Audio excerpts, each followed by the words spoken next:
Goes that way. All right, five practices in the row for our team. We go again tomorrow, so we'll have six, and then we'll have a recovery day. So, this is about stacking days together for our guys, and it's also about managing them a little bit. So we managed some players today, but we're looking for. Today specifically, much more about the mental than the physical. Yesterday was a very physical day. We were outside 2 hours. Guys had to really fight through the elements and fatigue. Today was much more about staying inside and focus on one play at a time. So, working on the skill of focus, helping our guys, manage that and being their best one play at a time and stacking plays together. So that was kind of the emphasis today. And we also had some graduates today. Jordan Gilbert graduated, Chris Hilton. Princeton Malbrough graduated. Emory Jones came back. Makai Wingo. Kobe Roberts, Slade Royd. So proud of those guys and finishing off the mission and graduating from LSU. So with that, we'll open up questions.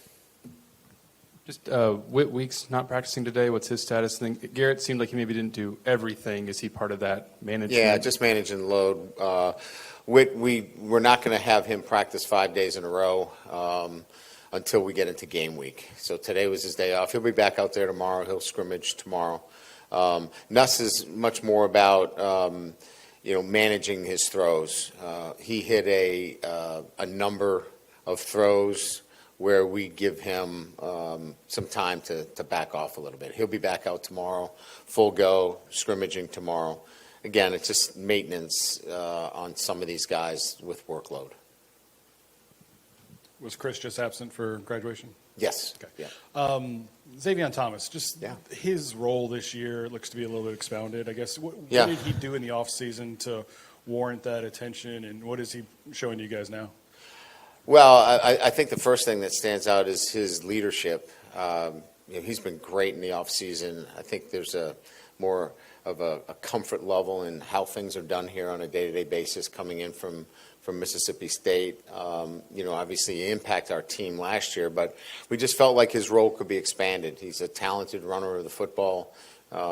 He certainly, from a wide receiver standpoint, helped our team last year. We think he can help us even more. So it has grown, that role. But I think it's grown because he's handled it so well in all the other areas as well. He's been a really good representative of what we want to do and how we do it.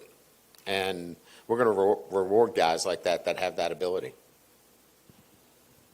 Jakeem Jackson just sort of getting him back. What was his injury and what's his sort of He had a status slight now? hamstring, probably a grade 1. So we wanted to be certain that when we brought him back in that we didn't have any reoccurrences. And how have you seen sort of the synergy between the cornerback room and the safety room as we've sort of gone through camp here? Do those two sides seem a little bit more interlocked in any sort of way? I'm not sure what you're asking, but communication between those two areas. yeah, I think communication starts back at the safety position, and I think we've got two guys that do a great job back there. I think Deshaun has grown immensely in his communication back there. And Javion, along with Tamarcus and certainly AJ, those four guys have done a really good job of getting us lined up, communicating effectively, which has in fact made it, from a perception standpoint, look like there's a lot more continuity and consistency with the group because they're doing a really good job. We're really running, until Jakeem had a little bit of a pull, we were running 6 corners out there, and that's a lot. So you better have great communication. I think your question is grounded in, I think the ability to coordinate things on the back end starts with the safeties and their communication, and it's been really good.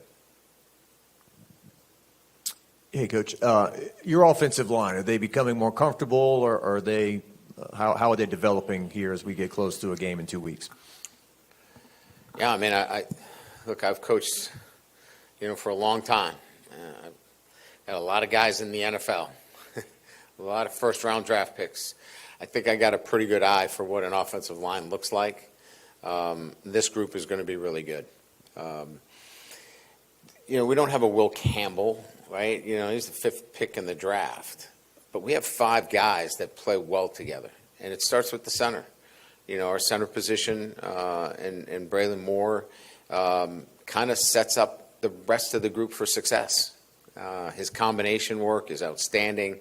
His recognition of fronts, getting us to be an elite offensive line. If you have a center that can kind of set the stage for that, it allows everything else to kind of fall into place, and it's starting to fall into place quite nicely. Kind of a two-parter. Just when do you guys expect to start installing stuff for Clemson in preparation of that game? And I guess the follow-up would be just how close are you guys to defining roles for players and kind of getting that all settled before that game? Yeah, we started Tuesday, working towards, Clemson demo, if you will, scout, however you want to use the words. We started to look at, going up against their fronts and certainly their offensive structure. We began that on Tuesday. So Tuesday, Wednesday, Thursday, Friday. We'll do a little bit more tomorrow. So, we'll get in 5 days this week, a full week next week, and then our 3rd week. So it'll be a week more than any bye week that you have. So we'll have no excuses about recognition of scheme. Coach, over here to your right, Michael Van Buren looked like he threw it well today. I know it's indoors and against air a lot of time. How's he coming along? And secondly, scrimmage tomorrow. You're going inside Tiger Stadium, simulating 6:30. What are you looking for from the scrimmage tomorrow? Yeah, I thought Mike did a really good job today. I mean, he's making really good progress. A lot of this is, being in a new offensive structure. A lot of it, and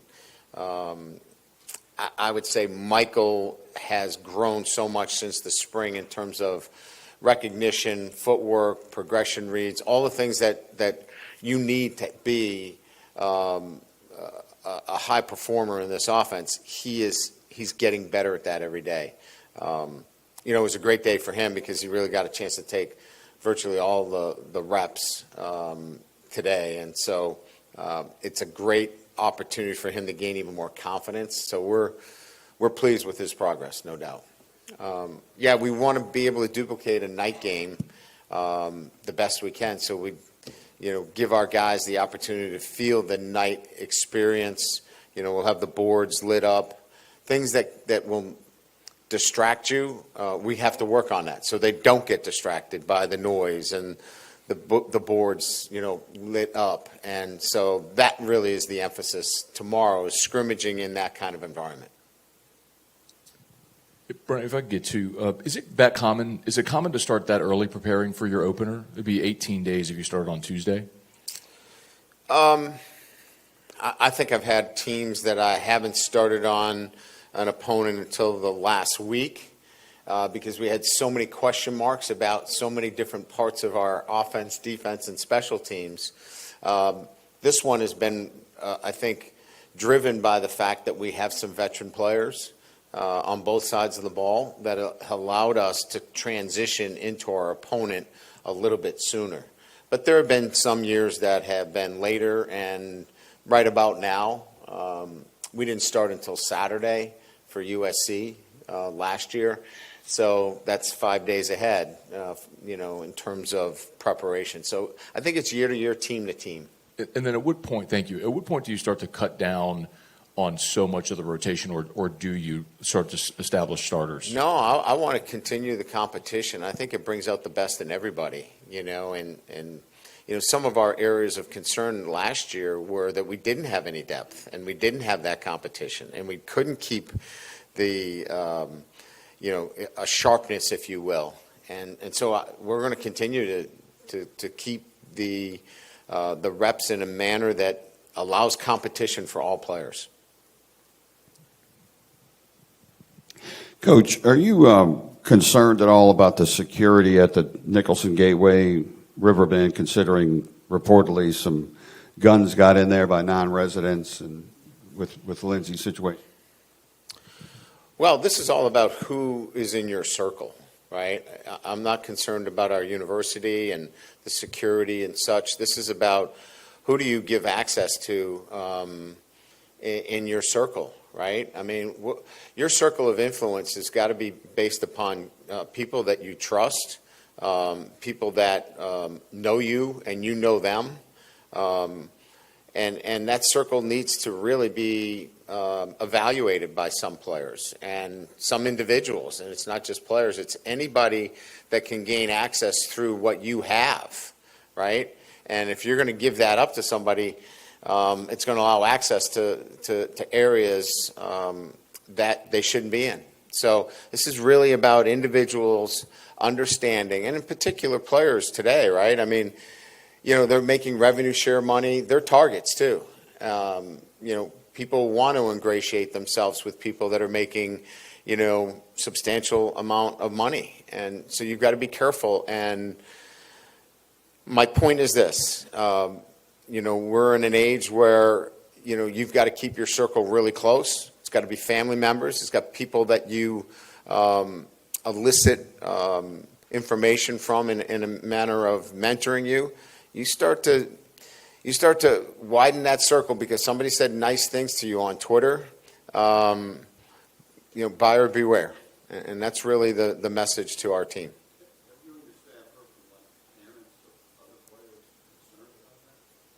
No, I have not firsthand, but I'm a parent, and I'm concerned about it. And so generally what prompts me is not what's other people's opinions, it's my own. And my own is, you know, I want to help educate these guys and about who's in your circle. And you have to be very, very thoughtful, and it's an area that they haven't really have had to be vigilant on. They have to be much more vigilant about that now. Is Juwan Johnson officially back at running back? You do make that. We're going to hold a party. There's going to be a party later. We'll have balloons, and then he'll jump out of the cake and say, "I'm a running back." Yeah. You set that up pretty good for him. He is focusing his time at running back at this point, and that's his focus right now. How involved do you think he'll be in the offense? I think he'll be very involved. Yeah, I think he's going to be an important part of what we do. Bernard Gooden has had quite the fall camp. What have you seen from him? I'm sorry, who has? Bernard Gooden. Bernard Gooden. No, he's done a really nice job. Look, you know, we were specific in what we were looking for at that position. You know, Sadir Mitchell is 340 pounds. Sean Washington is 315, 320. We had some big fellas. We wanted somebody that could move, that was athletic, and he fit that bill. And he's continued that in camp. Now he's got to do it, you know, play in and play out in the SEC. But he's been fun to coach. He's bought in. He brings a lot of energy every single day. I know Coach Williams enjoys coaching him. And he fits with what we want to do in certain situations in terms of the movement up front. Brian, just, Yeah, what's up? Patrick Payton, Yeah. what have you seen from him this preseason? What are kind of your expectations going into the year? I think he's going to impact our football team. You know, some people show up differently. You know, he is a player that is still learning the position in which he's playing.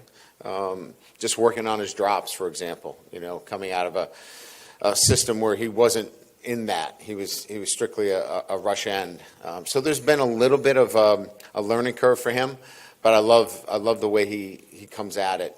He's very conscientious, and I think when it's all said and done, we're going to have pretty good rotation of players coming in and out of the game. Coach, in the past, you said 4 yards is a successful run. Well, it could be less. If it's 4th and 1 yard's a successful run.